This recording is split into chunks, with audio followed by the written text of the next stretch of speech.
Okay, so it's been forever and a day since I've been on YouTube. Y'all know I don't really be doing y'all over here.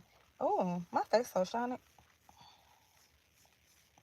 These edges need to come on in. But it's been forever and a day since I've been over here on the tube. Live or really taking YouTube serious. Because y'all got over there on TikTok. And I just be posting on TikTok. Oh, I don't even be taking YouTube serious. But I wanted to come on here because I did share the breast cancer journey with you guys. I have 0% of cancer in my body. Oh, my eyebrows. Y'all, my eyebrows had fell out. And now they look like they stupid thick now. They're coming back. I ain't even noticed. Hold on. They still ain't as thick as they was, but they coming back. But anyways, what I was saying. Oh, I have 0% cancer in my body, which was prior to me getting my double mastectomy. I got a double mastectomy on September the 11th, and surgery went well. And then when it was time for the healing process, my skin was coming off. So, I ended up having like deep wounds. And then one day, my right breast, which is where the cancer was originally, my right breast started to leak fluid. And I didn't know why it was leaking. I had to stick a washcloth inside of my bra, inside of my compression bra, because it was leaking fluid really, really bad. And I noticed it when I had came home that morning, and I was getting ready to take a shower, and my compression bra was like soaked. And I'm like, was I sweaty? And I seen it was dripping. So I ended up going to the doctor that day, and the doctor, the surgeon, advised that I have surgery that Monday. That was on a Friday. So he advised for me to be put on the schedule for that Monday to have surgery. Now, mind you, I had been going to the doctor. I think I had been to post-op like 3 different times that week. The PA for the surgeon kept calling for him to come over to look at it because she kept saying that the wounds were really, really deep, and it was in both breasts. But the right one was the one ended up leaking, but both breasts had really, really deep wounds in them. And he just put me on the schedule. He didn't even come and look at them. So I had a second surgery. Had the second surgery. He pulled the skin up on this breast to cover the wound that was there. And then with this one, he ended up taking out the implant, giving me a smaller implant, and he sewed me back up. That was October the 6th. So the first surgery was September 11th. October the 6th, I had a second surgery. Now, sewed me back up. Last week, no, week before last, I went to go get my bandages and everything off. And then last Saturday, I noticed I had a hole in my breast where the incision was. I had like a little tiny hole. It was like the size of a sesame seed. And then Saturday, another hole popped up the size of a sesame seed in my breast. And you could see my implant through the hole. Like the skin was like, the skin was like paper thin, like this, right? You could see my implant. It was a super clear implant. You could see it. So there wasn't any drainage or anything, but I'm like, why can't I see my implant? This is disgusting. So, um, I ended up going to the doctor. I had physical therapy Wednesday. So Wednesday I had physical therapy, and I showed her my breast because she did like a lymphatic massage, but I showed her my breast. She reached out to the PA. I already had an appointment scheduled for Wednesday, which is why I did not go in on Monday or Tuesday, although I could see my implant. So my appointment Wednesday was like around 2:30, but physical therapy was at 8 in the morning. So she sent over a message. They're both in the office together, and they were like, yeah, have her come over. So I came over, to me on the schedule to have another surgery Friday. So the PA was like, well, he's probably going to take out the implant, give you a smaller implant, and then we'll sew you back up. And I was like, no, we're not doing that because we did that already and it did not work. Okay, the skin is paper thin. Hi. I said, we did that already and it did not work. And now you're looking at me, I'm looking at you, and we both see my implant. So she was like, I'm so, so sorry. And then as I took off, because the left breast, it just seemed like, everything was healing fine. So as I took off my bra and everything at the doctor's office, I noticed that I had a big gash under my left breast. So I'm like, okay, so I got a big gash under my left breast, and now my right breast has 3 holes in it at this point. We passed 2. It's 3 of them now. My skin was just coming apart. It was probably too tight. So the very first implant that he put in on the 11th, they had my chest really tight. So when he went in the second time on the 6th of October and he put a smaller one, my skin was not as tight. So I thought, okay, well, maybe it'll heal better. No, it was busting through. Okay, it was coming through, and I don't have any feeling in my breast, so I couldn't feel it. But at the very bottom where the skin is stitched for my breast and my chest, I could feel like a little bit of burning, but it's not like agony type of pain. And so they had me to come in Friday. I got another surgery. So I told them I'm not going to get a smaller implant. We're not doing that again. We're just going to take it out and I'm going to go flat because I have to have immunotherapy, which I did not know that I was going to have until after I actually had my double mastectomy. The treatment plan that they initially gave me was you're going to do chemo. You're going to do 16 rounds of chemo.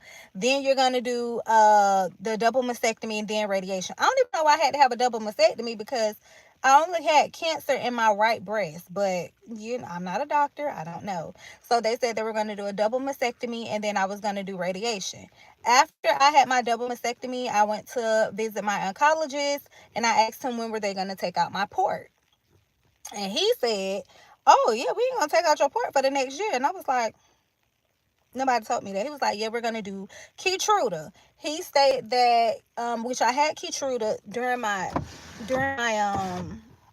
chemo. That was one of the drugs that I would have when I would have a 3-piece with the biscuit on the side. If you don't know what the 3-piece with the biscuit on the side is, it's when they give you Taxol, Keytruda, and one other medication that they would give me, and I would have those bi-weekly.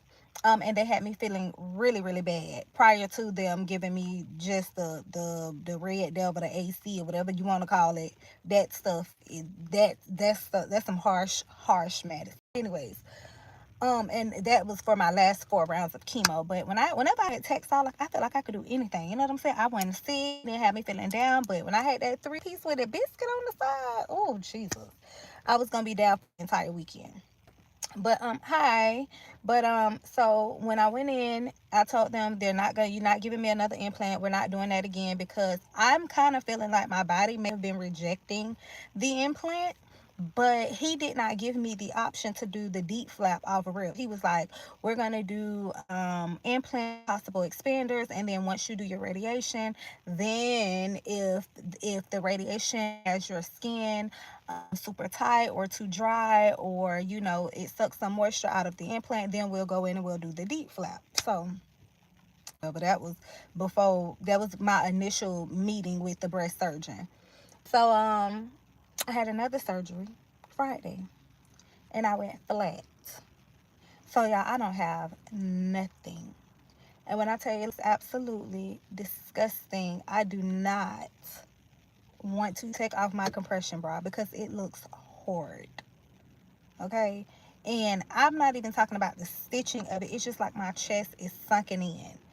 And I don't like the way they look. So, but like I said, I told them they weren't going to give me any more implants because I have to do the immunotherapy. And although my oncologist stated he didn't think that I needed to do radiation, he said that he didn't think I needed to do it because prior to my surgery and everything, my pathology report came back 100% clear of cancer. So that was good. So I'm like, why you had to get the surgery to begin with? But whatever. So he still wanted me to go and get the second opinion from the actual radiologist, which they're in the same doctor's office. So I went to go see the radiologist, and he just started going over, we're going to get you in for mapping and this, and this. And I was like, hey, wait a minute. And now per my oncologist, he feels like I don't need the radiation, but he wanted me to come and see you just to get a second opinion. And he got a little catty. He was like, well, I don't know why he would tell you that. You had a very deadly disease, and it was in your chest wall, and you had multiple lymph nodes removed, and without you doing the radiation, it'll be a 15 to 25% of it coming back. First of all, it's not coming back. It's never coming back. I don't even know how I got in the gate to begin with, but it's never coming back. Ever. Ever, ever. Ever, ever, ever. And I don't know where you get these percentages from, but I'm not a part of those percentages. I'm me. Okay? But and so when I told my oncologist, I was like, I really don't want to do the radiation or the Keytrude. I don't want to do either one of them because I just don't. And he was like, well, just think of it this way. If you he compared it to pizza and a Coke. He was like, if you had a pizza and you had a Coke, why would you choose one or the other when you could just enjoy both? That's not a good analogy when we're talking about immunotherapy and freaking radiation. It does not correlate. Okay, it don't go together. But then he was like, he had a young patient who was like in her early 20s, and she had to get a bone marrow transplant. And he said, I was telling her, I was apologizing to her because that's a very painful procedure. And he said the young lady told him, oh, you don't have to apologize because I look at it like this: the trickling of whatever the medicine was, it was trickles of life that was going to help her continue to live and sustain life. And so he was like, just look at it that way. If I didn't think you would benefit from it, I wouldn't even be in agreement with you receiving it. Now, me personally, I think it's a little money game. You know, I have a really good insurance. I think it's a little money game. But if y'all want to give me the best of the best care, we'll see about it. Radiation will be for 5 weeks. I'll go in Monday through Friday for 5 weeks. And then Keytruda, I'll be having that until April, maybe, because nine I had to get cut on 3 different times, and they cannot start any of my radiation or my immunotherapy before my body heals. So that is why I decided to go flat because I want to heal. I didn't want to get another implant and then I'm doing this all over again. So once I heal and I do the immunotherapy and I do the radiation, I'll be going in to get a deep flap, which is where they cut you in your abdominal area and they take the fat, the blood cells, and some skin and they put it in your breast. And now you got nothing foreign in your body. So that's the option that I'm going with. So right now, y'all, I don't have anything up here. These are my drains. I have drains again. I'm like, God dang, I get a drain, they take it out. I get a drain, they take it out. I know my body's sick of these drains. I know it is because they just reopen the same plate, the same spot, and they put them in there. Now, when my initial surgery, when they first had my first mastectomy done, they put me 4 drains. And when I tell them things, it's the devil. They the devil. When I went back the second time for him to do this breast over, they gave me 1 drain, which it wasn't really that bad, but I don't like them. Now they gave me 2 drains, and they're painful. I don't like them, but yeah, this is the chemo part was the easier part for me. I know a lot of people, they be down bad on chemo. I thought I had to sneeze. They be down bad on chemo. I wasn't really down bad on chemo. The worst part was when I did have the 3 medications and when I got to the very last 4 rounds of chemo because I had the AC administered. But outside of that, I did not have a bad experience with chemo. My hair fell out, yeah. My nails turned black, but my nails didn't turn black until like the last 2 rounds. So I had then did 14, 13, 14 rounds before my nails turned black. Um, but I didn't develop any neuropathy. I don't have any high blood pressure. I don't have any diabetes. None of that. I didn't have sores on my I did get black spots on my tongue. They didn't hurt, but I had black spots on my tongue and looked absolutely positively disgusting. But outside of that, I did not have any sores in my mouth or anything of that nature. So I must say that God has really gave me grace, mercy, and strength throughout the course of this whole situation. But the part where you would think that people would take the most care, the part where you're actually cutting away on my body, you would think that they would be a little bit more careful with that, and that this is the part that I'm having issues with. So there are 2 other surgeons in the office where I go, and I am just gonna ask for a different surgeon. So my physical therapist was like, they're probably gonna try to fight you on it, but listen, he didn't took out these implants. I just want a different surgeon to do my deep flap. I don't even want to go to this same surgeon because it freaking sucks. And his PA felt so bad on Thursday. She was like, "I'm so sorry. I'm gonna go and get the gauze and stuff. I'm so sorry. Do you want a snack? Do you want me to bring you anything?" No, I don't. I'm sick of it. I'm sick of it. Sick of it. And then even when I got my surgery on Friday, I ain't get no surgery Friday. I got surgery Thursday. Even when I got my surgery on Thursday, the anesthesiologist was like, "Oh, I knew you look familiar. We're having you come in a little bit too often." I was like, "Exactly. At this point, I might as well be a part of the team." Sheesh. That was the third time. 3 surgeries, and I'm talking about been bi-weekly. 11th, boom. October 6th, boom. What was Thursday? October 22nd. It's ridiculous. But yeah, I just wanted to come here and give you guys an update because I don't be really fooled up with y'all like that over here in these YouTube streets. I used to. YouTube used to be my little place to be, but I don't really be fooled up with YouTube. But I do want to try to keep you guys informed because I just feel like it's such an important topic. Like if anybody would have told me a year ago that I would have been diagnosed with breast cancer, I would have told them they were lying. Mm, so I do want to keep up. I do want to keep people informed, and I do just want to share because everybody has a different journey, and I know a couple of people around my age and some people that are younger than me that has gone through breast cancer. So, and cancer sucks. It really sucks. My oldest son had a breast cancer walk today, but it really sucks. It really, really does. But anyways, on the brighter side, I'm still here. I'm still alive, and I am cancer free. So that's that. But bye, y'all. Talk to y'all later.